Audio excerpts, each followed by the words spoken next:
Aline, quando você quiser, você me diz, tá bom?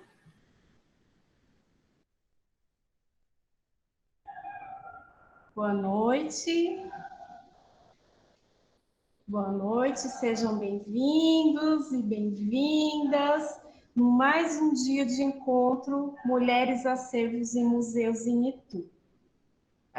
Nós iniciamos esses encontros no dia 8 de março. Essa é uma proposta organizada junto com a nossa supervisão, a professora Maria Aparecida de Menezes Borrego, junto com o Educativo, e conta também com a parceria do Museu da Música e do Museu da Energia, os dois aqui de Itu, para quem não conhece e não é da cidade. Essa série de encontros vem no sentido da gente pensar os nossos acervos, a atuação dessas mulheres e também as pesquisas que ocorrem nesse território, mas também sobre esse território e sobre a sociedade brasileira. Então, nós conversamos, né, com esses parceiros todos que já contribuem com essa construção do nosso museu em diálogo com as comunidades. Então, essa programação é formada por várias mulheres, né, e por vários temas relacionados a grupos sociais diferentes. Quem estava ontem aqui foi nesses encontros. Nós tivemos um domingo muito diferente, com a presença do Museu da Energia e do Museu da Música. E hoje, 15 de março, nós temos a presença da professora a doutora Ana Paula Simeone Cavalcante. Seja bem-vinda, Ana, sempre no museu. Obrigada por receber com tanto acolhimento o nosso pedido, como sempre. Ana já esteve aqui em 2019, no curso de formação de professores. Foi uma alegria e foi uma aula muito gostosa, né? Que o público ficou fascinado, né? Com tantas possibilidades de pesquisa, que incrivelmente ainda a gente percebe que ainda precisa ser dita, precisa ser divulgada, mesmo com tantos avanços na área. Então, nós estamos aqui hoje novamente. E com grande alegria, hoje a gente vai falar de um início de uma pesquisa que nós estamos aqui no Museu Republicano, pensando, né, esses acervos produzidos por mulheres ou doados por mulheres, ou sobre o cotidiano dessas mulheres na sociedade, sempre relacionado com a questão de gênero. E nós temos no acervo, né, a presença de uma escultura da Nicolina Vaz de Assis, algo que a gente vem pensando recentemente e que, para tanto, para nossa alegria, a gente pode contar com a professora Ana Paula para início, então, desse pensamento, dessa reflexão sobre esses acervos. E que, com certeza, essa parceria vai continuar, porque vocês vão saber. Depois da aula de hoje, vocês vão ver que a presença da Ana é fundamental nesse museu republicano que foi pensado por homens e para homens, né? Então, todas essas mulheres que compõem essa ação hoje é para a gente tornar esse museu republicano efetivamente republicano, né? E é uma ação simbólica, mas é uma ação efetiva, né? É uma prática que mobiliza um movimento dentro da instituição e das comunidades que ele faz parte. A professora Ana Paula é professora associada da Universidade de São Paulo, possui graduação em Ciências Sociais pela USP, mestrado em Sociologia pela USP também, doutorado em Sociologia pela USP, com doutorado sanduíche na École de depois você corrige, Ana, em Ciências Sociais, Paris. Desde 2009 é docente do Instituto Estudos Brasileiros, participando como professora e orientadora do programa Culturas e Identidades Brasileiras e professora, colaboradora do programa de pós-graduação Interunidades Estética e História da Arte, MAC-USP. Integra o Conselho de Orientação Artística da Pinacoteca Artística do Estado de São Paulo e é líder do grupo de pesquisa GAI, Gênero, Arte, Artefato e Imagens. É autora dos livros Profissão Artista, Pintoras e Escultoras Acadêmicas Brasileiras e Tomi Otaki, e coautora de História das Mulheres, Histórias Feministas, Antologia Arte Déco no Brasil, coleção Fúvia e Adolfo Leme, Criações Compartilhadas, Artes, Literatura e Ciências Sociais. Atualmente é curadora de uma exposição lindíssima chamada Transbordar, Transgressões do Bordado, em cartaz no Sesc Pinheiros, em São Paulo. Dito tudo isso, nós sabemos que Ana, então, é uma mulher que atua brilhantemente na universidade, e então nós festejamos isso com a sua presença hoje aqui. Obrigada, Ana.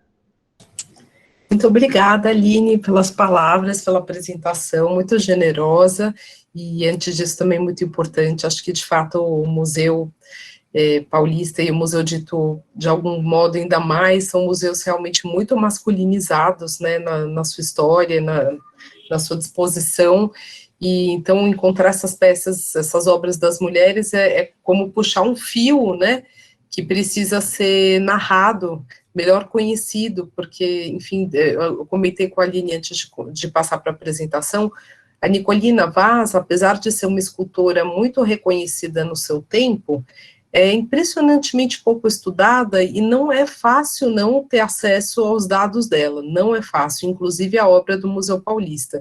Comentei isso com meu marido também, que é professor do Museu Paulista, ele falou, alguém precisa fazer uma tese só sobre ela, e realmente precisa.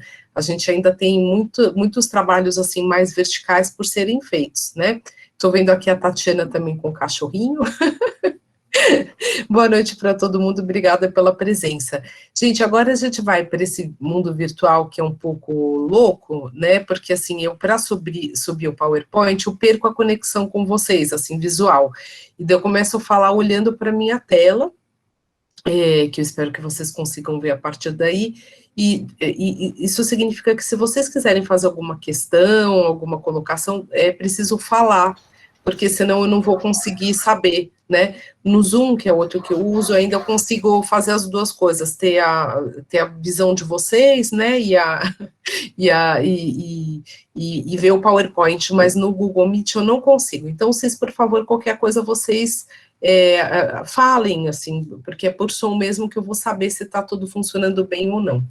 E antes de eu passar para o PowerPoint, só para situar, Nicole, eu estudei o meu doutorado, que eu já defendi faz tempo, em 2005, foi dedicado a entender as mulheres artistas atuantes antes das modernistas. Eu partia de uma pergunta que é uma pergunta muito simples, na verdade, que é incrível que no Brasil a gente tenha a Anita Malfatti com esse lugar, né, de reconhecimento, como a primeira artista que introduziu o modernismo no Brasil, e logo a seguir a Tarsila do Amaral, né, que desponta aqui no meio um pouco depois da Anita, e atinge uma consagração que é única, acho que nenhum artista brasileiro no século XX foi ou tem sido tão consagrado contemporaneamente quanto ela. Foi nos anos 20 vista como a grande artista do Brasil. Esse lugar para as mulheres não é um lugar comum na história da arte de nenhum país do mundo. As russas tiveram um pouco essa possibilidade, no México, mais ou menos nos anos 30, também a Frida Kahlo e a Maria Izquierdo, mas elas sempre foram vistas como um pouco menores do que os homens, maridos e companheiros de profissão delas, né? Esse lugar, assim, tão heróico para as mulheres artistas que o Brasil deu para a Anitta e para a Tarsila, não é comum. E eu parti de uma pergunta, nossa, como assim, de repente, nos anos 10 e 20, surgem duas mulheres com muita centralidade, e antes delas não existiu ninguém? E se existiu, por que a gente não ouviu falar?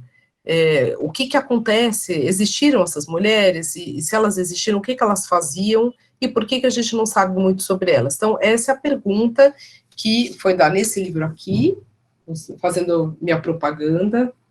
que é o meu doutorado publicado pela EDUSP, e entre as mulheres desse século XIX, comecinho do século XX, que eu estudei, enfim, eu localizei 212 artistas que participaram do sistema acadêmico centralizado no Rio de Janeiro, e dessas 212 eu só consegui avançar um pouco na trajetória de 5, entre elas a Nicolina Vaz, que é sobre quem eu vou falar. Né? Então, muitas outras eu não consegui dados, eu não tive informação suficiente para sustentar um capítulo, ou uma parte de um capítulo. Eu diria assim, que eu consegui, na tese, o livro é um pouco mais enxuto que a tese. Na tese, eu estudei 6, porque eu cheguei também na Helena Pereira da Silva Rache, que eu acabei tirando para o livro. Hoje em dia eu não sei se eu fiz bem ou não, mas enfim, como foi a sugestão de uma pessoa da banca, eu acabei cortando o caso dela, né, e fiquei com 5 casos no livro. Então a Nicolina é uma dessas, e incrivelmente, apesar dela ter sido uma das mais famosas e das mais consagradas, né, no seu tempo, não é fácil achar documentação sobre ela. Então, isso como eu disse, eu acho que ela ainda guarda estudos melhores. O meu estudo está muito longe de finalizar o que tenha sido dito sobre ela. Eu sequer consegui, na verdade, resolver alguns problemas básicos de documentação que eu vou comentar com vocês. Só para vocês terem uma ideia, eu acho que, de fato, para falar dela, tem o meu livro, e tem esse livro aqui, que é muito bacana, que foi publicado um pouco depois, que foi feito por a neta dela, da Nicolina Vaz, e que, enfim, lendo o meu trabalho também, ela achou importante falar da Julieta de França, porque as duas eram contemporâneas, são 2 escultoras, vou falar das 2. Esse livro aqui, o da neta, que se chama Julieta e Nicolina, 2 escultoras brasileiras, está no finalzinho, no último PowerPoint, que é a bibliografia, ele traz imagens das obras muito boas e traz uma cronologia. Mas, gente, isso é o que temos, tá? Olha que pouco, né? Eu procurei teses mais recentes, artigos e, enfim, tá por ser feito, tá bom? Dito isso, eu vou passar para a apresentação e vocês fiquem muito à vontade para dizer se estão vendo ou não, se está tudo bem ou não. Aqui alguém precisa me falar. Vocês estão vendo? Sim, Tá jóia. Então, maravilha. Então, eu coloquei aqui meu e-mail, tá? Só para vocês terem, quem quiser depois conversar um pouco mais comigo. E eu acho que é interessante a gente começar com a data, né, de nascimento, que inclusive eu tenho um erro na minha tese, que foi corrigido pela neta, né, dela. Ela nasceu em 66 em Campinas, no interior de São Paulo. Na época, Campinas era uma cidade já proeminente, né, isso é importante, que tem um conjunto aí de mulheres artistas que emerge a partir da década de 70, né, enfim, ela não é a única, né, mas eu acho que foi a campineira mais ilustre, e falece no Rio de Janeiro em 1941. Essa daqui é a obra que pertence ao Museu Republicano de Itu. É um busto do Campos Salles, um dos presidentes, né, do Brasil. Que Campos? Eu tirei. Eu fui corrigir o Salles, que eu tinha colocado com 2 L's, e ficou só Campos. Vocês me desculpem, tá? É o busto de Campos Salles, é um bronze. Temos aqui a assinatura dela, Nicolina V. Assis. E essa obra, até muito recentemente, né, Aline, eu acho que nem imagem dela a gente conhecia. Se vocês jogarem uma busca no Google, bronze, Nicolina Vaz, Museu Republicano de Itu, não vai vir nada, tá? Então, assim, é uma imagem que circula muito pouco, que foi muito pouco vista, e que aguarda um estudo mais aprofundado, tá? Assim, não tenho realmente muitos avanços sobre ela, não a estudei no meu doutorado. O que eu consegui localizar no mestrado da Mariana Martins, que eu acho que vocês conhecem, né, que é um mestrado muito bom, defendido na USP, sobre a formação do Museu Republicano de Itu, é esse dado aqui, que está no finalzinho da tese dela, depois da bibliografia, né, nos anexos e nos apêndices. No ano de 26, ela localiza, vocês estão conseguindo ver bem? Porque está pequenininho para mim, não sei se vocês estão vendo bem. Vou aumentar um pouquinho. Eu não sei se vocês conseguem. Agora eu aumentei, né, para mim, mas eu não sei se vocês conseguem aumentar para vocês. Aqui na segunda linha a gente lê doação, aliás, na terceira, Terceira linha, doação, Coronel Antônio Penteado, busto em bronze de Campos Sales, relatório de 1926. Isso significa que, provavelmente, essa obra, eu não localizei, pela tese da Mariana e também em outras pesquisas, nenhum outro busto em bronze do Campos Sales, né, no acervo do museu. Então, tudo indica que se refere a essa obra, que ela tem entrado em 1926 via doação desse coronel Antônio Penteado, sobre quem, gente, eu não achei também nada. Não deve ser impossível achar, não. Família Penteado é uma família muito... tem muitos dados sobre eles, é possível que, inclusive, pesquisando em Itu, vocês venham encontrar mais dados sobre ele, sobre esse doador. Mas eu, a partir daqui, né, hoje em dia a gente tem que fazer tudo pela internet, não pode ir em arquivo, eu fiquei um pouco mais limitada. Mas eu acho que um dado preliminar, né, para a gente começar a pensar em pesquisas mais verticais sobre essa obra.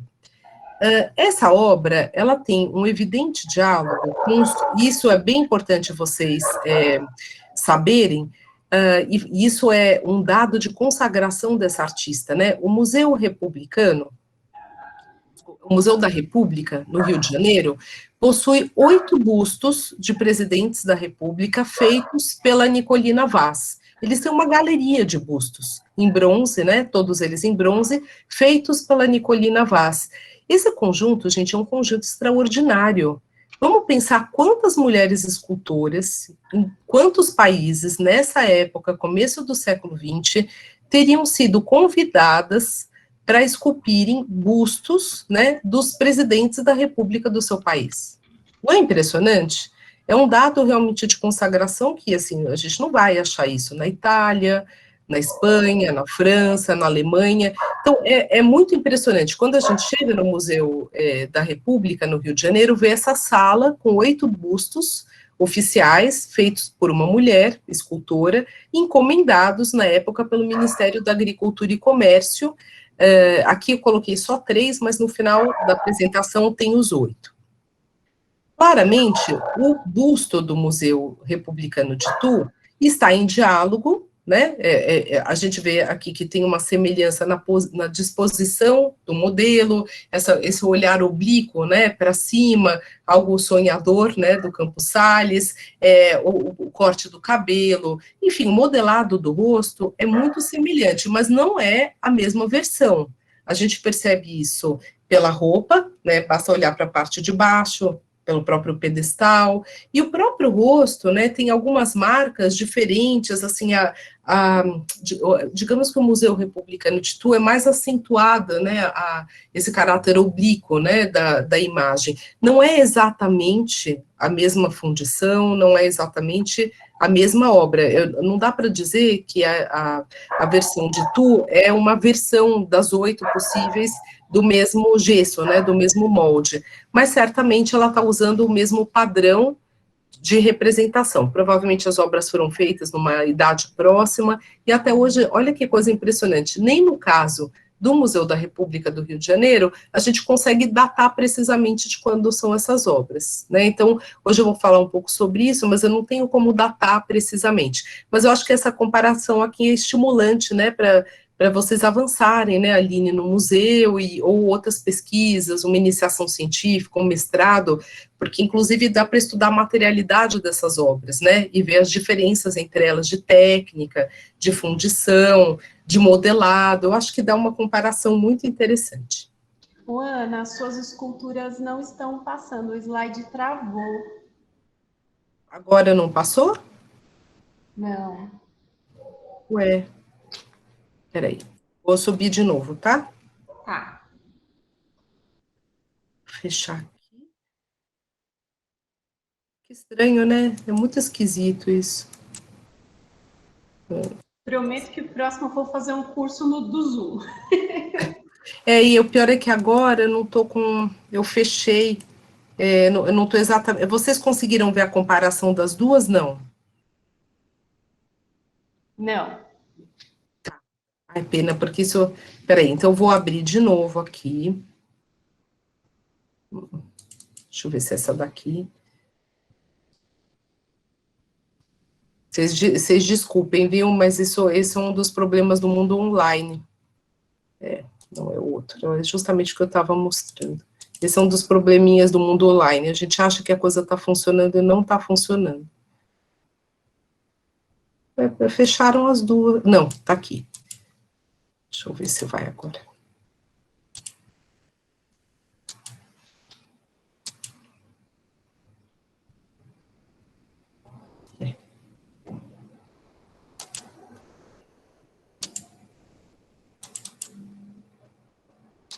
Vocês não estão vendo, né? Nada. Não.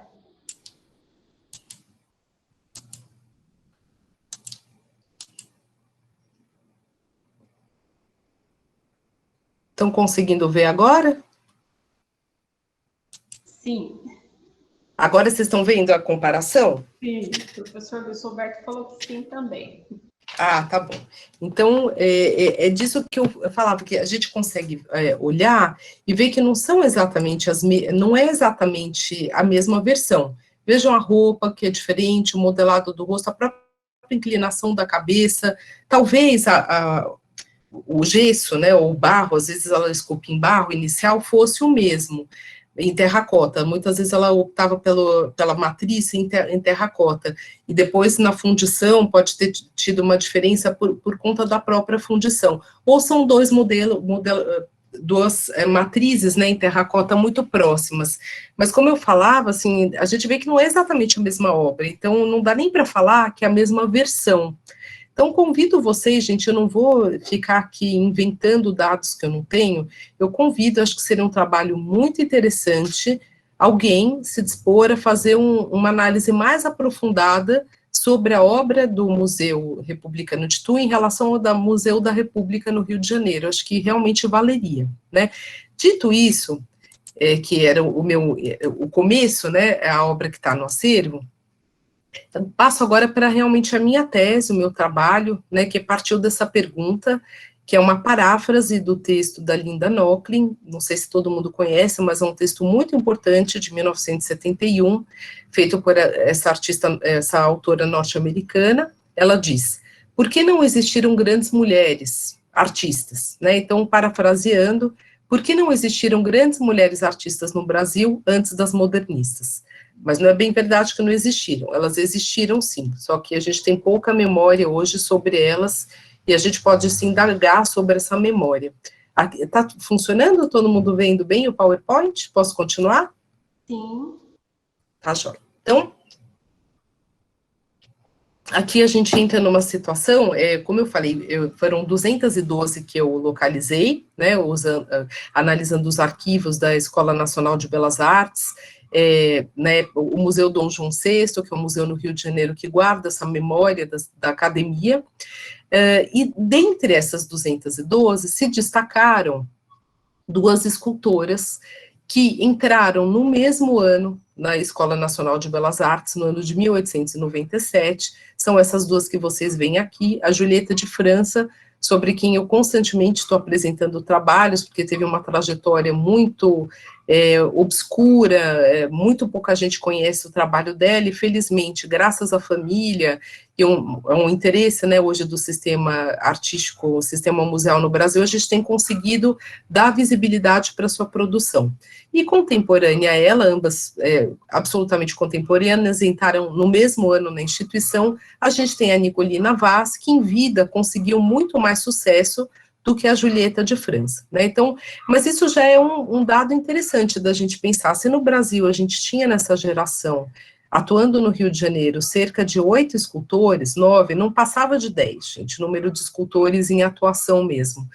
Entre esses, a gente tem duas mulheres. Isso já é algo para a gente pensar, né? Que é um paradoxo quando a gente pensa em outros países, como a Itália, França, em que é raríssimo a gente ouvir falar de mulheres escultoras. Na América do Sul, isso é muito curioso, a gente tem essas mulheres que, na virada do século, conseguiram se profissionalizar naquela que era vista como a arte mais improvável para as mulheres, que era a escultura. Bom, por que a gente sabe tão pouco, né, sobre essas mulheres atuantes no século XIX em geral? Pintoras, escultoras, desenhistas, gravuristas. Na minha tese eu trabalho com dois elementos centrais, né? Primeiro, a questão institucional, Ao longo do século XIX, as mulheres foram formalmente proibidas de entrarem nas academias de arte na França, e o Brasil, não sei se eu estou indo muito rápido, se vocês quiserem eu posso repetir se eu falar um pouco melhor, mas a Academia Brasileira, que é fundada em 1826, pela missão artística que chega aqui de artistas franceses em 1816, ela tem como modelo o sistema acadêmico francês, ou seja, as possibilidades e as proibições que foram criadas na França, elas foram transportadas para o Brasil. Então, a nossa academia, ela é herdeira do sistema institucional promovido pela França. Como lá as mulheres formalmente foram proibidas de entrarem na academia com a Revolução Francesa, esse é sempre um paradoxo interessante da gente pensar, né? Como assim a Revolução Francesa proíbe as mulheres de entrarem na academia? Não deveria ser o contrário?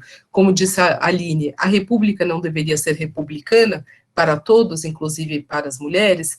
Pois essa é uma das questões mais interessantes de se estudar o século XIX, né? A república, ou a ideia de democracia, ela presume uma igualdade entre todos os homens, mas uma desigualdade entre homens e mulheres, né? A própria ideia e a construção da república, ela assenta nessa desigualdade de gênero.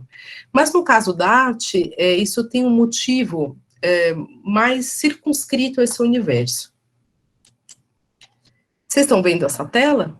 O juramento dos Horácios? Sim. Sim? Então, a Academia Francesa, que é a nossa matriz, né, a nossa mãe, a mãe do sistema acadêmico brasileiro, ela sofre, entre o século XVIII e o século XIX, enfim, com o período da Revolução Francesa, ela sofre uma grande reengenharia, vamos dizer assim, né, uma grande transformação interna. Assume a direção da Académie des Beaux-Arts na França, no momento da Revolução, o Jacques-Louis David, que vai se empenhar em levar adiante um projeto chamado neoclássico, né? Então, o retorno ao clássico, que implica, eu estou indo direto para o nosso caso, né? Implica o retorno daquilo que se chama hierarquia dos gêneros artísticos, que era algo que estava em vigor no século XVII, que caiu um pouco em desuso no século XVIII, e é retomado nesse momento da Revolução Francesa. O que diz essa hierarquia dos gêneros pictóricos? Que, em primeiro lugar, o gênero mais alto, aquele que os grandes artistas se dedicam, é a pintura de história, como a gente está vendo aqui, uma tela emblemática de uma pintura de história. Geralmente, uma pintura de história é uma grande narrativa, uma pintura de muitos metros, que se dedica a um tema relevante da história da humanidade ou da história da nação, que atribui heroísmo a uma figura masculina que conduz essa cena, né? E, bom, em segundo lugar, a gente tem o retrato, terceiro lugar, a pintura de gênero, quarto lugar, a gente tem a paisagem, quinto lugar, a natureza morta. Então, os grandes artistas são sempre aqueles que fazem pintura de história. Bom, para fazer pintura de história, com essa reforma propagada pelo Davi, o que é necessário? Que o artista domine perfeitamente as técnicas de reprodução do corpo humano, né, que ele se exercite e seja muito capaz nesse elemento que é central para a formação de um artista acadêmico, que é o estudo de modelo vivo. Sem conhecer essa anatomia, sem essa capacidade de figurar esse corpo de uma maneira absolutamente precisa e hercúlea, o artista não é capaz de figurar o corpo do herói. E é importante entender que nessa pintura, nesse tipo de compreensão da arte, o corpo do herói, ele cristaliza esteticamente os valores morais que o herói representa. Então, você não pode ter alguém que tem um ato heróico e que tem um corpo que não esteja de acordo, né, com essa ideia de heroísmo. Então, o modelo vivo, ele se transforma numa etapa muito importante para a formação dos artistas. E agora eu coloco para vocês, se esse sistema artístico retoma a hierarquia dos gêneros, retoma o lugar da pintura de história, e para isso atribui muita importância ao estudo do modelo vivo, vocês acham que era possível uma mulher em 1790, 1801, 1810, entrar em contato com isso? Com um corpo masculino nu? Ou seminu? Só com tapa-sexo? Acho que vocês já imaginaram que não, né, gente? Eu não estou vendo vocês, mas eu imagino pela carinha de vocês que não. Aqui a gente tem um outro dado, né, sobre o ateliê do Davi. Não sei se vocês estão vendo bem, mas o que a gente tem aqui no curso de formação dos alunos do Davi? Muitos homens se exercitando, né, narrando, figurando, desenhando um estudo de modelo vivo. Então, essa é uma questão central para a gente entender por que a academia, ao longo do século XIX, não aceitou as mulheres como as suas, como discípulas. A questão central não era, assim, uma misoginia explícita. Ninguém falava que, a rigor, nenhuma mulher podia ser artista, mas não era considerado adequado para uma mulher se formar como artista, passar por essa etapa de formação que era absolutamente vital, era um letramento para um artista do século XIX se exercitar a partir do modelo vivo. Então, em nome disso, dessa questão muito central ao campo artístico, as mulheres foram formalmente excluídas da formação acadêmica. Tudo bem? Posso continuar? Alguma questão? Então, continuo. Não tem nenhuma ainda. Tá bom. Então, voltei para cá. Vocês estão me vendo, né? Eu fico meio insegura com esse Zoom, com esse Google Meet. Tá super tranquilo. Tá bom. Qualquer coisa você grita, tá, Aline? Ana! Pode deixar. Essa situação, gente, que começa lá em 1792, 1793, logo depois que a Revolução, enfim, ela começa a se organizar e organizar uma nova ordem social, justamente no bojo desse processo, no seio desse processo que os artistas franceses que vêm para o Brasil e que vão fundar nossa academia em 1826 se formam. Então, eles trazem essa situação para cá. É exatamente isso que a gente acabou de ver, centralidade do modelo vivo, a importância da pintura de história e a consequente proibição da presença de mulheres dentro da academia. Bom, essa situação perdura durante todo o século XIX, isso é muito impressionante, né? Perdura um século tão cheio de coisas e fissuras e transformações, mas isso permanece.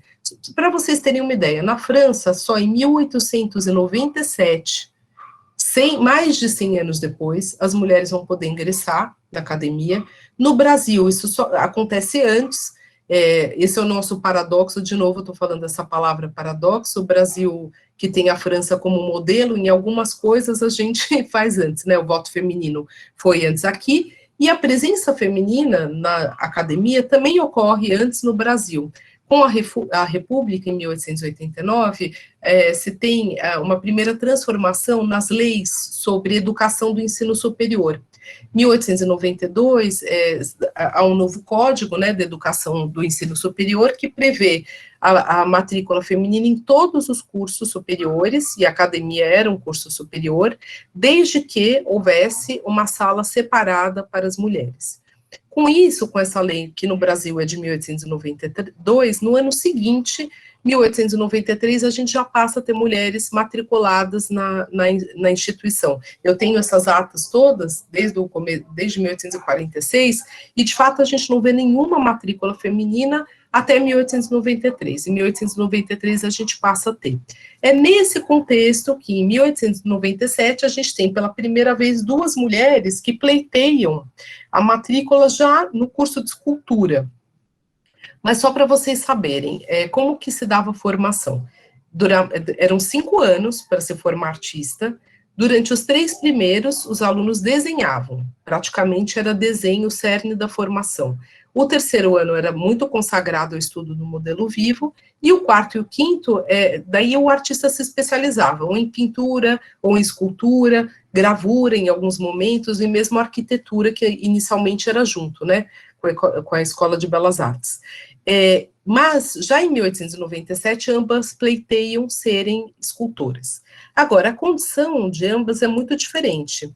A Julieta de França, ela chega no Rio de Janeiro, ela vem de Belém do Pará, ela tinha cerca de 25 anos na época, era solteira, vinha de uma família de classe média ilustrada, o pai dela era maestro. A Nicolina Vaz entra já bem mais velha, ela entra com 32 anos, que na época era tardio, ela já tinha muitos filhos, olha que interessante, né, uma mulher com, acho que ela tinha 5 filhos, se eu não me engano, quando ela se inscreve para ser escultora na Escola Nacional de Belas Artes. Ela já era reconhecida em Campinas como escultora, já tinha feito trabalhos e tinha muito apoio do seu marido, que era um homem bastante rico, dentista, e que apoiou bastante, né? Bom, então, um dos pontos interessantes para a gente entender por que a gente conhece pouco sobre essas mulheres é isso, por muito tempo a academia não as permitiu o ingresso, tá certo? Outro ponto que eu queria pelo menos mencionar, são as representações em torno da mulher escultora. Se já era difícil ser pintora, que dirá ser escultora? Por quê? A escultura era considerada uma arte masculina, porque, enfim, a força da pedra, é preciso entalhar, é preciso colocar o corpo em contato com a matéria e ter força física para esculpir. Era considerado uma arte viril, o que tornava uma escolha menos comum para todas as aspirantes a essa arte.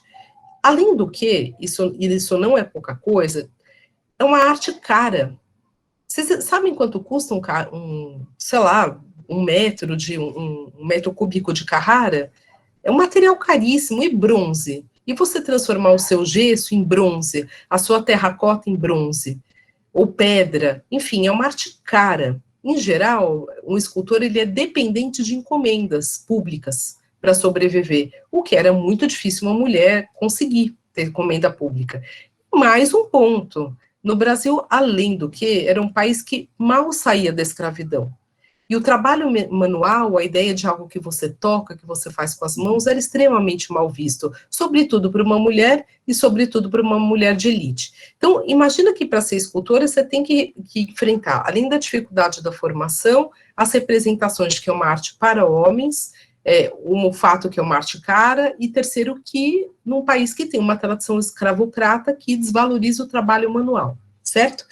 Não obstante, como eu disse, temos duas mulheres escultoras, uma delas que é a Nicolina, bastante reconhecida, e eu queria só pontuar para vocês que essa situação da Nicolina tem casos semelhantes em países vizinhos, como a Rebeca Mate, no Chile, não sei se vocês já ouviram falar, mas depois da apresentação, se vocês quiserem dar uma googada, vale muito a pena, uma escultora espetacular. Ela é considerada o escultor, é que quando a gente fala escultora, parece que a gente está comparando ela só com mulheres, né?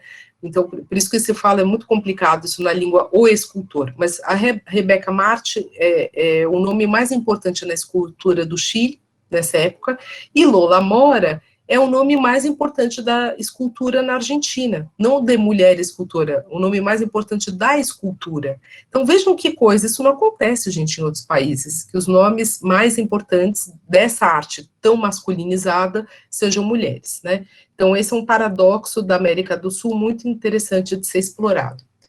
Agora, essa imagem de que a escultura é uma arte masculina fez com que também a crítica lidasse de uma maneira muito conflituosa com a produção, e essa crítica continua a formar o nosso olhar. Eu vou pedir para vocês acompanharem enquanto eu vou falando, mas se vocês puderem ler o texto, esse é um texto do maior crítico de arte da época, o Gonzaga Duque, que diz: a senhora Nicolina Vaz, sempre laboriosa, apresenta 4 trabalhos. A sua maneira delicada de esculpir, em que há certa feminilidade, por isso elegância e rapidez, fez-se recomendável no busto de Gravina. Vocês percebem o que é uma maneira feminina de esculpir? O que é delicado num trabalho desse tipo imenso, em mármore de Carrara e bronze? É que para os críticos, dizer que ela é apenas uma grande escultora significa negar a feminilidade dela e colocar sua situação de gênero em risco. Agora vejam como esse texto dele impacta os textos posteriores. 41, Carlos Rubens, um crítico importante, diz: a mais operosa e reputada escultora brasileira, Nicolina Vaz de Assis, realizou obra tecnicamente masculinizada e cheia de formosura. Oi? Vocês devem ter... Estou vendo a Tatiana falando, oi? O que é uma obra tecnicamente masculinizada e cheia de formosura? Vocês percebem como a crítica traz uma visão complicada sobre essa arte? Texto contemporâneo do site Funerário Online. A maior escultora brasileira que realizou uma obra tecnicamente masculinizada e cheia de formosura, transmitindo aos seus trabalhos as sentimentalidades e as delicadezas da sua alma de mulher. Bom, primeiro, assim, a gente percebe o quanto o site da funerária bebeu, né, na crítica anterior e mantém os mesmos termos. Por isso que eu coloco ali o título, Permanência da Crítica através dos Tempos. E, de novo, essa ideia de uma técnica masculinizada significa o quê? Que ela tem boa técnica. Se eles colocassem ela uma técnica feminina, significa que ela é tecnicamente ruim.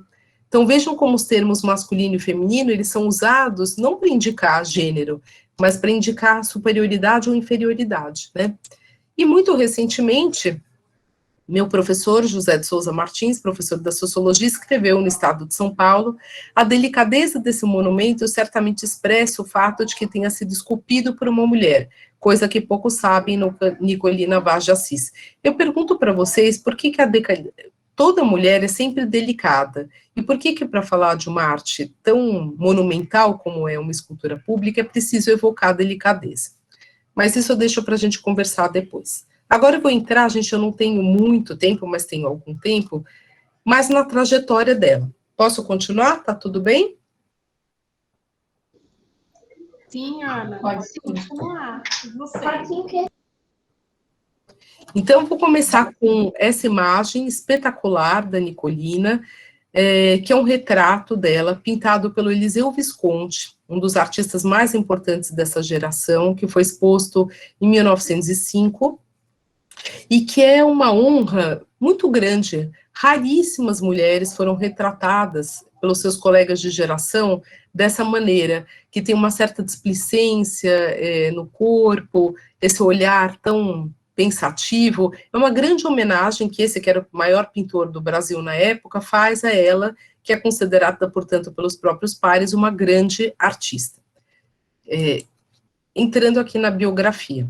Isso, se vocês quiserem, depois eu até pode disponibilizar, viu, Aline, com o pessoal, acho que sem problema nenhum. Ela nasceu, então, em 1866, e ela contou com o apoio do pai, que era um médico rico, enfim, era um médico bem-sucedido, não sei se rico, mas ele tinha uma vida, digamos, folgada, né, aisée, como falam os franceses.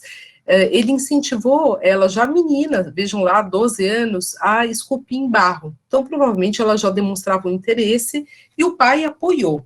Isso é importante, né, a gente pensar, porque a gente está muito acostumado a sempre ver mulheres que os pais ou os maridos obstaculizaram, mas no caso da Nicolina, ela teve apoio, tanto do pai quanto do primeiro marido. Ela se casou muito cedo, aos 15 anos, com Benigno Alfredo Assis, que era dentista e herdeiro de fazendas de açúcar. Esse casamento foi um casamento de muito apoio. Vejam que ela teve, se eu não me engano, 5 filhos com ele, como eu comentei, né? Em 1897, ela vai para o Rio de Janeiro estudar, já com 31, quase 32 anos, contando com o apoio dele. Ele paga os estudos dela no Rio de Janeiro. Ele apoia. E provavelmente ele fica com os filhos, ou os filhos ficam com babás, eu não sei muito bem. Mas, enfim, ela tem esse apoio do marido. Em 1899, ela já participa da Exposição Geral de Belas Artes, e eu coloquei aqui, eu acho que é interessante a gente ver, com um busto, tá busco, mas é busto, o busto do Visconde de Ouro Preto, que depois ela vai, enfim, por que eu coloquei isso? Porque a obra do Museu Republicano é um busto, e desde o comecinho da sua produção, ela se esmera em fazer bustos de grandes personalidades masculinas. Eu diria que isso é um pouco, assim, a temática principal da trajetória da Nicolina. Em 1904, ela vai para a França estudar com Denis Puech, que era um escultor bem importante na época, e na Académie Julian, que era uma escola privada para a qual muitas mulheres do mundo todo se dirigiram, com apoio do marido. Então, num primeiro momento... Ops! Tá tudo bem aí? Num primeiro momento, o marido paga os estudos e depois ela consegue uma bolsa do governo de São Paulo para aprimorar seus estudos em Paris e fica alguns anos em Paris. Participa do Salon des Artistes Français com um projeto para o Mausoléu do Couto de Magalhães, projeto que eu já vou mostrar em seguida para vocês. Essa daqui é uma das obras que a gente tem feitas por ela, essa da esquerda, quando a gente olha o PowerPoint, está no cemitério da Consolação, em São Paulo. É uma obra que eu até brinco, como eu moro perto, né, do cemitério, e pego ônibus, e quando eu estou em pé no ônibus, sentado é mais difícil ver, mas em pé, tem um ponto de ônibus, uma parada bem na frente dessa escultura. Então, eu via ela, quando eu saía de casa, todo dia para ir para a USP. Pensava, meu Deus, que glória, uma mulher ter feito ter sido encomendado para ela o túmulo de um herói do século XIX, que é o Couto de Magalhães. Ela foi uma encomenda grande, vocês percebem, vultuosa, uma obra importante, num cemitério muito importante, que foi encomendado para ela. E aqui eu coloquei para vocês, só para vocês verem, né, que essa estátua em Paris foi muito importante também do ponto de vista dos modelos com os quais ela dialoga. Para mim é muito claro que tem um diálogo evidente entre essa obra dela, o túmulo, e esse monumento que existe na École des Beaux-Arts na França, dedicado aos mortos da Guerra de 1870. A gente vê a mesma figura feminina que alude ou à República ou à nação, em cima um busto masculino e uma posição do corpo, ou seja, a nação ou a República rendendo homenagem a esse herói masculino pelos seus feitos. E essa obra, só para vocês saberem, gente, eu descobri andando na rua. Não tem livro nenhum, e isso, enfim, depois foi parar na minha tese, e acho que no livro também eu faço uma menção, mas foi assim, quando eu estudei lá no doutorado, andando pela rua, eu falei, nossa, isso daqui é igual a obra da Nicolini. Depois fui tentar achar um pouco mais de informação sobre essa obra, que está na parte de baixo da École des Beaux-Arts, na França. Posso continuar? Tem que ir, né, que o tempo tá voando. Ela volta da França em 1907 e ganha a medalha de prata na 14ª Exposição Geral de Belas Artes. Em 1909, o marido dela, que era esse apoiador, falece. Falece cedo, ele não tinha nem 40 anos. E ela perde esse apoio, que era um apoio significativo na sua vida. Ela viaja para Paris nesse mesmo ano, depois que ela se torna viúva, e conhece o seu futuro marido, que é um escultor português chamado Rodolfo Pinto do Couto. Por isso que, a partir de 1911, ela começa a assinar, o nome dela passa a ser Nicolina Vaz de Assis Pinto do Couto, embora ela continue assinando como Nicolina Vaz de Assis. Essa obra que vocês têm no Museu Republicano de Tours, eu acredito que ela tenha sido feita entre 1913 e 1920, e vocês veem que ela não assina com o nome do marido. Aqui vocês têm uma fotinho dos dois, ela e o marido, vocês devem estar pensando, nossa, mas ele era bem mais jovem que ela. E ela era mesmo, ele era 20 anos mais jovem do que ela. Isso a gente pensa que só a Chiquinha Gonzaga viveu, né, assim, ousadamente os seus romances, não. A Nicolina, que era uma mulher muito certinha, muito pacata, não era assim uma doidivanas, mas ela se casa com esse escultor, 20 anos mais jovem, e eu gosto muito dessa foto porque a gente vê também atrás a tela do Eliseu Visconti. Eu queria que vocês atentassem para essa data aqui também. Em 1910, ela recebe encomendas no Rio de Janeiro muito importantes, que são obras que eu suponho vocês vão se encantar de ver, que estão lá até hoje, na Quinta da Boa Vista. E aqui, só antes de passar para essas obras, mais uma imagem dela, que é super legal, com o Rodolfo Pinto do Couto, seu marido. É muito bacana, né, essa imagem, gosto bastante, os dois na frente da casa deles. Bom, passo aqui, então, rapidamente para algumas encomendas que ela recebeu no Rio de Janeiro, que estão ainda hoje lá, visíveis na Quinta da Boa Vista. Aqui a gente tem um busto, como eu falei para vocês, ela fez muitos bustos, foi um dos gêneros que ela mais se dedicou. Olhem isso, gente, no meio do lago da Quinta da Boa Vista, a gente tem um conjunto em mármore de Carrara grande, muito visível, que se chama Canto das Sereias, que é feito por essa mulher. Olha que nível de projeção que ela tinha para conseguir ter esse tipo de encomenda pública para um lugar tão importante. E agora, talvez a obra dela mais incrível, que é essa serpente. Não sei se vocês já viram isso no Rio de Janeiro, mas essa serpente tem mais de 2 metros, é uma obra impressionante, tem muita força plástica, uma obra realmente incrível, também feita por ela, que adorna também a Quinta da Boa Vista, e tem mais um busto do Glaziu que eu não consegui localizar para colocar a imagem para vocês.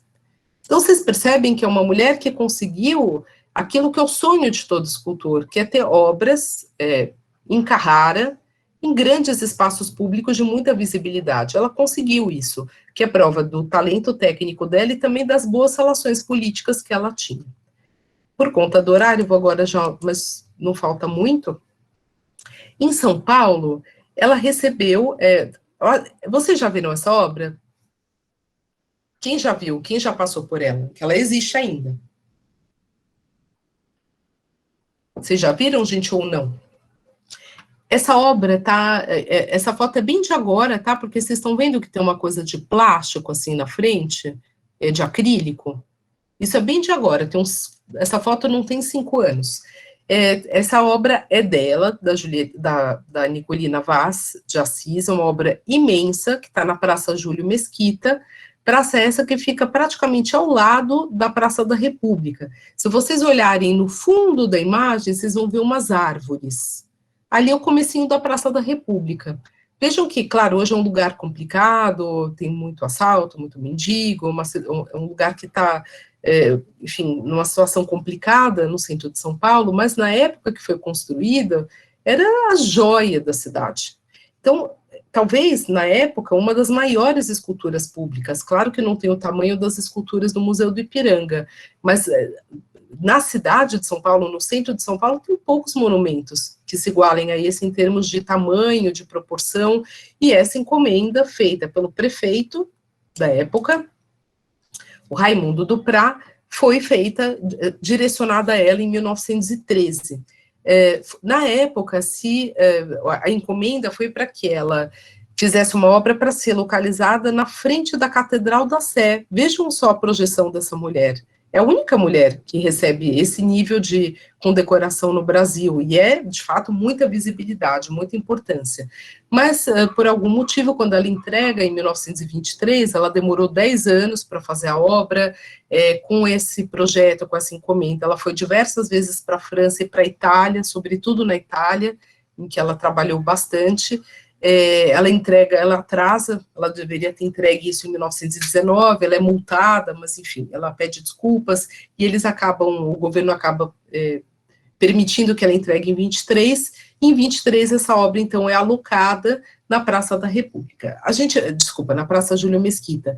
A gente vê que é de novo o tema das sereias, que já tinha sido presente na obra do Rio de Janeiro, mas agora um conjunto muito maior, muito mais ambicioso, e que se chama popularmente de a obra das lagostas, porque na parte de baixo a gente tem um conjunto de lagostas em bronze, que vira e mexe são roubadas, por sinal, aqui em São Paulo. Só para fazer uma comparação rápida, eu comentei na Argentina, Lola Mora, que é considerado o grande escultor de lá, essa obra maravilhosa que está em Puerto Madero, hoje em Buenos Aires, se chama Fuente de las Nereidas, Fonte das Sereias. 1903, também um conjunto espetacular, que tem muita visibilidade e importância. Aqui uma imagem da Lola Mora, só para vocês ouvirem falar. E já vou concluindo, voltando aqui para os bustos, o casamento com Rodolfo Pinto do Couto, em 1911, aproximou a Julieta, desculpa, estou com mania da Julieta, que eu falo tanto da Julieta, falo muito menos da Nicolina. Aproximou a Nicolina Vaz de um artista português importantíssimo na época, que é o Bordalo Pinheiro. Dessa proximidade, o Bordalo Pinheiro, não sei se vocês já ouviram falar, mas ele veio algumas vezes para o Brasil e ele tinha uma fábrica de faianças em Portugal. Ela desenvolveu alguns bustos em terracota, como esse que a gente vê aqui, para serem produzidos amplamente, ou seja, em caráter industrial mesmo, pela fábrica de faianças Bordalo Pinheiro. Aqui a gente tem um dos poucos que sobrou de 1913. Por isso que eu acredito que essa obra do Museu de Tu seja uma obra posterior a 1913, porque é a partir desse momento que a carreira dela se impulsiona na produção de bustos. Ela fez diversos moldes em terracota para serem muito reproduzidos e com isso gerar dinheiro para a fábrica e também para ela, o que não deixa de ser um projeto bastante moderno.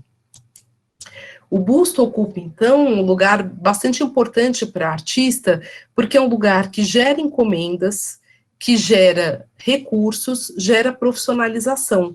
Por isso que eu coloquei, inclusive, o título dessa apresentação, Nicolina Vaz, profissão escultora. Depois da morte desse primeiro marido, que era um homem de posses e que deu muito apoio para ela, a verdade é que ela se manteve como escultora. E numa arte que é uma arte muito difícil de um artista conseguir sobreviver, como eu falei, pelo preço dos materiais, e porque ela depende de encomendas. Acredito eu que essas encomendas que a gente viu, essas grandes fontes, isso acontecia uma vez na vida, outra na morte de um artista. Mas no dia a dia, a gente sabe, tem que pagar conta. O que ela conseguia vender? Bustos. Então, os bustos realmente foram uma saída econômica, profissional para essa artista. Aqui um busto que foi bastante importante, deu bastante consagração para ela, que foi o busto do Barão do Rio Branco, por isso que tem essas fotos, no Museu Nacional de Belas Artes tão bem pousadas e cuidadas, a gente percebe aqui que tem todo um aprumo na roupa dela, na posição, no fotógrafo, luz e sombra, então você percebe que é uma fotografia também feita para vender essa imagem da mulher escultora, né, uma espécie de propaganda dessa artista. Aqui a gente tem um busto dela muito famoso, que ela faz, que não é um busto oficial, é um busto de uma mulher negra, uma obra linda chamada Bastiana, também do ano de 1913, que ela expõe na Exposição Geral de Belas Artes e fez sucesso por essa qualidade realista do rosto, por esse caráter expressivo, um tema que não era também tão comum na agenda dos escultores, que é a representação individual, né, personalizada e não tipificada, não folclórica, mas muito individualizada, muito humana, de uma mulher negra, e essa obra fez bastante sucesso a ponto de ser adquirida pelo Museu Nacional para seu acervo. Estou concluindo, aqui vocês veem os 8 bustos do Museu da República, que incrivelmente, gente, a gente não sabe a data, de 7 deles, só um está datado. A gente não tem muitos dados sobre essa encomenda, eu, pelo menos, nunca consegui ter em mãos, mas é possível que um pesquisador, como a gente falava, um Carlos Lima Júnior da vida, que é um mega pesquisador de acervos, consiga achar essa encomenda. Eu não consegui no meu doutorado, mas olha que coisa impressionante, não é? Ela compõe o rosto dos presidentes. Foi ela que foi convidada a compor esse conjunto, né, de rostos, como a gente tem no Museu Republicano de Itu, os rostos compostos pelo Oscar Pereira da Silva e pelo Almeida Júnior, aqui a gente tem os rostos compostos por uma mulher escultora, e a última imagem que eu passo, eu gosto muito dessa imagem, não sei se vocês conseguem ver, é uma fotografia dos artistas que participam do Salão Nacional de 1913, e todos eles identificados. E eu queria acabar realmente com essa imagem, que para mim é muito interessante. Ela é a única mulher nesse grupo de tantos homens de bengalas e chapéus e gravatinhas, todos de preto. Só tem uma mulher nessa foto oficial, que é ela. Então, é uma coisa que eu até converso com uma colega minha, Mariana, que trabalhava no MASP, o que seria, né, para uma mulher nessa geração ser a única na foto? Que lugar é esse, né, dessa mulher? O quanto foi preciso enfrentar em todos os sentidos para ter essa possibilidade de profissionalização e consagração, e ela conseguiu fazer isso bastante bem. É um caso muito impressionante. Aqui já acabei, então, só coloco para vocês a bibliografia resumida, porque são as coisas que eu consigo, que eu citei no trabalho, os livros que falam dela, então a Hayley Grace, né, Julieta e Nicolina, 2 escultoras brasileiras, o meu trabalho, e a tese da Mariana Esteves Martins, que não fala dela, mas é uma tese muito importante sobre a formação do Museu Republicano, e que tem aquele dado que eu citei lá atrás. Voltei. Muito obrigada, Ana. Foi, assim, incrível. Escutá-la sempre é, assim, nossa, muito aprendizado para a gente, né? E como a partir desse acervo a gente tem que pesquisar muito. E você, assim, a sua presença, como eu falei, vai ser muito importante para esse museu pensar tudo isso, né? 2023 para a gente tem uma data muito importante, e então o Carlos já é da nossa casa também, né? Que eu falo que o museu é nossa casa. Então, muitos daqui que estão presentes aqui nessa aula hoje já consideram o nosso museu, né? A nossa casa. Então, acho que vai ser muito positivo isso, né? Esse republicano, mas que está por trás disso tudo. Quantas vezes essas pessoas, né, muitos dos colegas que estão aqui nessa aula passaram em frente a essa estátua, né? E você hoje trouxe toda a complexidade que é essa mulher fazer essa escultura, né? É muito impressionante, né, Aline, pensar a Quinta da Boa Vista, que é aquele lugar que todo mundo vai passear, daí vê aquela escultura, aquela serpente imensa, e não sabe que é dela. Ou aqui também, a fonte monumental, que está ali na Júlio Mesquita, que a gente passa na frente e se comenta, nossa, roubaram mais uma lagosta, mas não sabe que é de uma mulher, e o que foi para uma mulher chegar a esse lugar. E assim, gente, é o que eu falo, não. Pensem se na Itália tem um caso semelhante, ou na França, não tem, não tem. A gente tem isso no Brasil, na Argentina e no Chile. No México não tem, nos Estados Unidos não tem. É uma coisa nossa, da América do Sul, esse lugar que algumas mulheres conseguiram. Eu acho muito notável, assim, e ainda precisa ser muito mais estudado, né? Animem-se, gente, aproveitando que, enquanto a gente tem pós-graduação no Brasil, né? Aproveitar. Então, alguém gostaria de fazer alguma pergunta, por favor? O Eliel disse que gostaria. Ana também. Ana Carolina.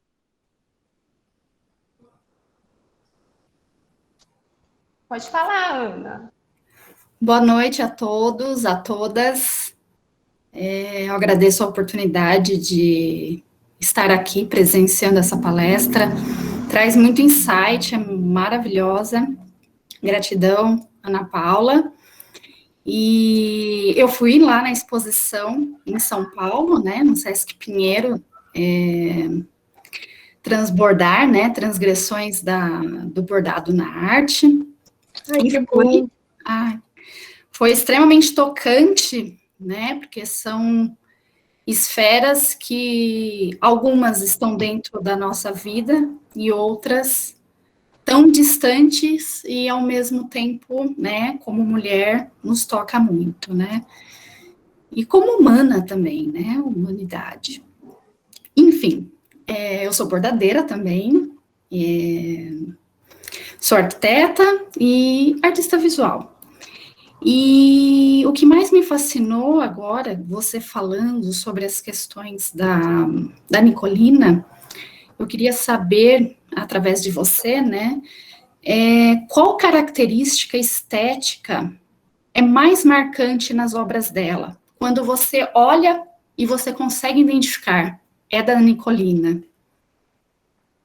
É uma questão difícil. Bom, Ana, obrigada por ter ido na exposição. Essa exposição foi um sonho de muitos anos, assim, que se materializou num período péssimo, né, a gente sabe, público reduzido, mas o Sesc fez todo esse esforço de colocar tudo online o máximo possível, que é um jeito, né, da gente ver as coisas, nunca é como ao vivo, mas é o que a gente tem hoje, né, gente? Então é como, enfim, meu filho aqui na escola online é igual? Não, é péssimo, mas é o que a gente tem, então a gente tem que viver o que a gente tem como a gente pode, né?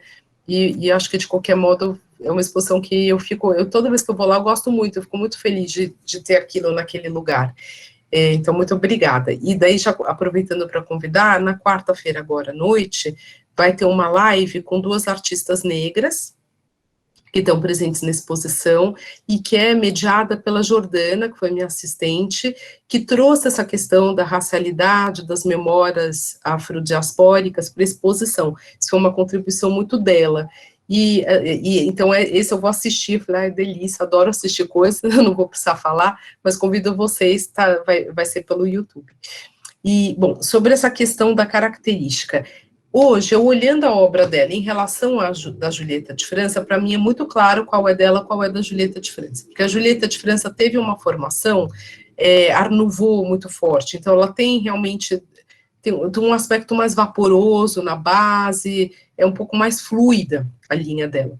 Se bem que sobraram muito poucas obras, então é difícil a gente generalizar, mas eu consigo notar uma diferença.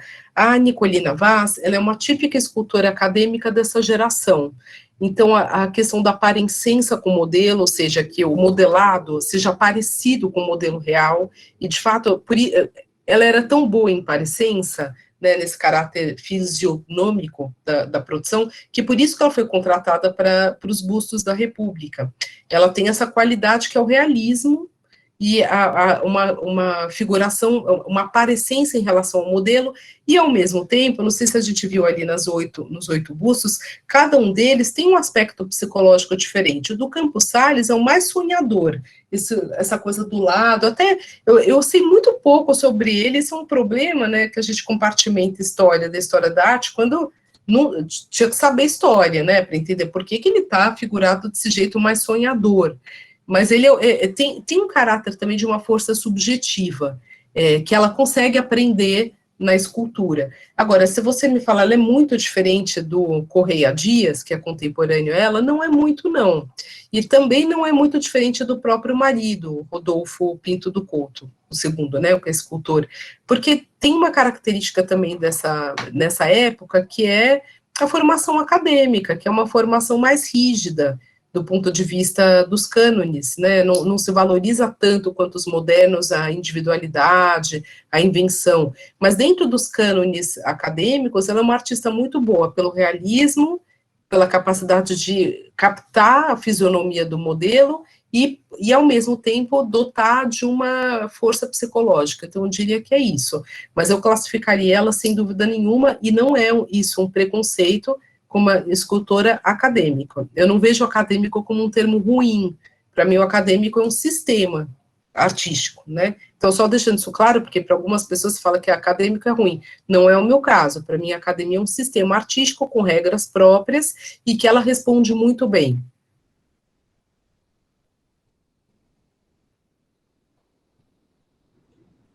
Obrigada. Mais alguém gostaria de fazer uma pergunta? A gente tem mais 2 perguntas. Eliel? Sim, boa noite. Boa noite. Eu queria falar um pouco sobre... eu estou acabando de terminar de ler um capítulo aqui do Corpo da Liberdade, do George Collin, e gostei muito que você falou do início sobre apego à musculatura masculina na pintura acadêmica, principalmente a neoclássica, né? Aí, a minha pesquisa de conclusão, ela versa sobre a estética feminina, o simbolismo, né? E eu consigo enxergar, por exemplo, em Eliseu Visconti, um apego à estética finissecular, do simbolismo, né? Mas não consigo pensar em nenhuma artista brasileira que tenha ido a Paris, né? Que tenha tido contato com isso, e eu não estou conseguindo achar, né? Assim, não sei nem se existe, mas eu sei que ele, por exemplo, flertou com essas tendências, né? Uhum. Eu queria entender se realmente essa privação da mulher de conhecer, por exemplo, os modelos vivos, né, nas academias, pediram elas de, assim, tratarem de estéticas mais sensualizadas, né, como a do simbolismo, mulher fatale, etc. Eliel, que lindo o seu trabalho, que boa a sua pergunta, e, bom, tá lendo o mestre, George Collin é quem a gente deve realmente, assim, ele é um mestre, né, na história da arte brasileira e um novo olhar para o século XIX. Eu ia te falar o seguinte, que é interessante isso que você coloca sobre que mulheres brasileiras que aderiram a essa estética são poucas, mas também, aparentemente, são na França. E daí, eu não sei se você lê francês, mas se você lê francês, há poucos anos foi publicado um livro que é decorrente de uma tese, de uma historiadora da arte jovem, muito talentosa, você lê, então, maravilha, que se chama Charlotte Foucherman Zzz.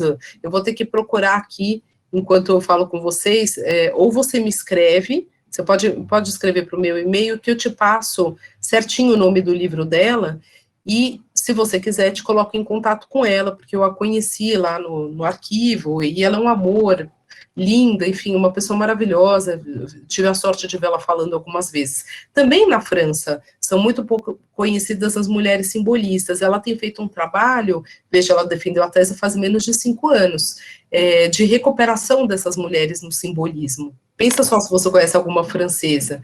Então, esses movimentos que são, digamos, menos canônicos ainda que a academia, digamos, normal, entre muitas aspas, a gente conhecer menos os nomes de mulheres, mas isso não quer dizer que elas não existiram. Aqui no Brasil, vou te falar de um caso, que eu conheço bem por conta da exposição, e também porque eu orientei um trabalho sobre ela, que é a Nicota Bayeux, que está na Pinacoteca do Estado de São Paulo. Não sei se você já viu essa obra, Cœur meurtri, Coração Ferido, ou Coração Morto, Mortificado, é um termo ambíguo, da Nicota Bayeux. Dá uma gulgada que você vai ver. Nossa, é maravilhosa, é uma obra que tem uma sensualidade, é um enigma, é uma charada, e eu orientei um mestrado excelente, eu acho, sobre esse trabalho, que também, enfim, ele pode ser superado, como qualquer trabalho pode, com novas análises. Mas ela é um exemplo que mostra que sim, que a gente tem, sim, um impacto do simbolismo em algumas mulheres. Ela estudou em Paris, na Académie Julian, e essa obra, segundo a pesquisa da Mariana, foi feita na Académie Julian. Só que, por que a gente conhece ela e não outras? Porque essa obra está na Pinacoteca. Ela não tinha sido estudada antes, mas ela está no museu. Agora, os museus retêm muito pouco do que foi produzido. Muito pouco. O fato da gente não ter acesso a essas obras não significa que elas não existem. Há uns anos atrás, pena que eu perdi o contato, uma pessoa, quando eu defendi o doutorado, uma pessoa soube do meu trabalho e me mandou fotos da avó dela, de obras que ela tinha. E essas obras eram simbolistas, de um simbolismo religioso. E eu acabei não indo ver, depois tive filho, enfim, daí, né, sei lá, sabe, quando eu perdi esse meio. Mas esse é só para você entender que às vezes a obra não está no museu, não está numa galeria, mas ela está com as famílias, né? Sim, fica à vontade, pode me escrever o que eu souber, eu vou te passando. O 19 está aí para ser realmente interpretado, reinterpretado, e se eu achar esse e-mail, eu te repasso. Aliás, era uma obra linda, era muito parecida com o simbolismo inglês, não do Art and Crafts, dos pré-rafaelitas, muito mais inglês que francês. Você ia gostar dessa obra, muito bonita mesmo. Eu achei bastante coisa aqui no Personas Sexuais, da Camille Paglia, mas nunca, assim, análise de obras de mulheres. Conheço poucas mesmo. Eu conheço só Evelyn de Morgan, que era assim, uma epígona dos rafaelitas, né?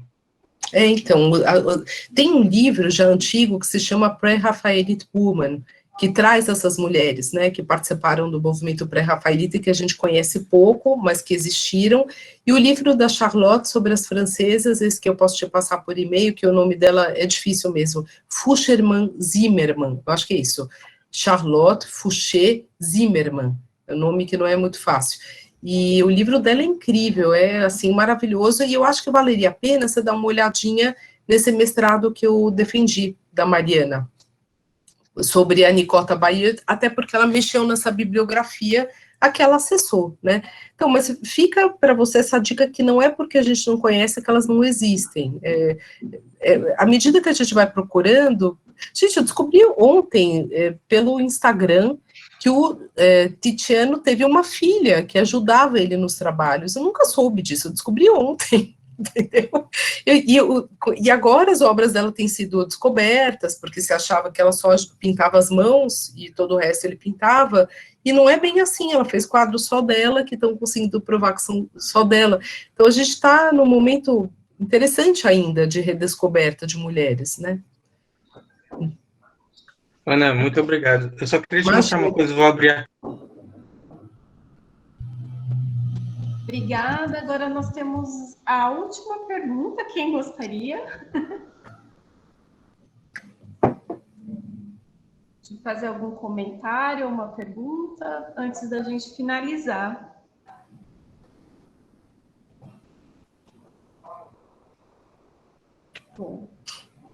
estão todos quietos, mas eu tenho certeza que estamos todos pensativos, Ana, porque eu lembro que quando você veio aqui a última vez, a sua fala foi repercutindo no grupo depois.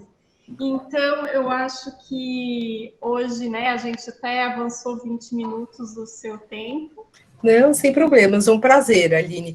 Olha, se isso servir para o pessoal se estimular a estudar mais a Nicolina, alguém levar esse trabalho adiante no museu, eu acho que essa comparação, mesmo, Aline, inclusive você própria, entre os dois bustos, sabe? Ou a Tatiana, acho que seria muito interessante, porque eu, por exemplo, nunca tive a sorte de ver os dois bustos, um colocado um do lado do outro.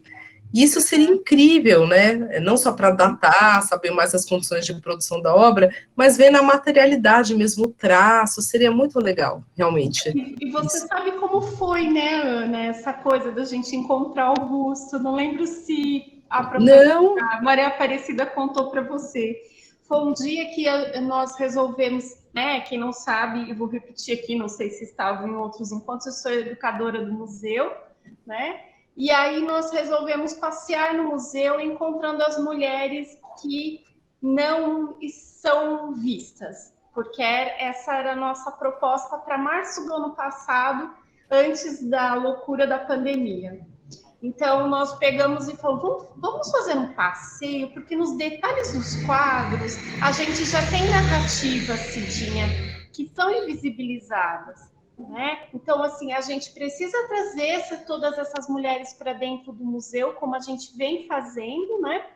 Tanto com as bordadeiras, como a UNEI, né, com a União Negra, mas a gente precisa saber melhor do que a gente tem, né? Esse olhar viciado, né, para aquilo, naturalizando essa construção. E fomos andando pelo museu e encontrando várias mulheres representadas. A própria capa do cartaz desses encontros é o lavadouro público, né? Algo que no início do século ele foi retirado, do século XX, ele foi retirado daqui de Itu, e que muitas mulheres trabalharam. Então, a gente tem uma cena ali incrível, né, desse lavador, as mulheres que trabalharam ali, e fomos andando. Eu falei, Cidinha, por que no Museu da República a gente tem Nicolina e aqui a gente não tem? Aí a gente, vamos investigar, porque esse acervo foi mobilizado dentro de uma outra problemática, que era a problemática dos banquetes. Né? Tem um olhar, se a gente for ver, dos nossos problemas históricos, que falam sobre essa afirmação política do início do século XX, masculina, né? O que eram esses banquetes? Os negócios masculinos. E aí a gente encontrou, Nicolina está aqui, Cidinha.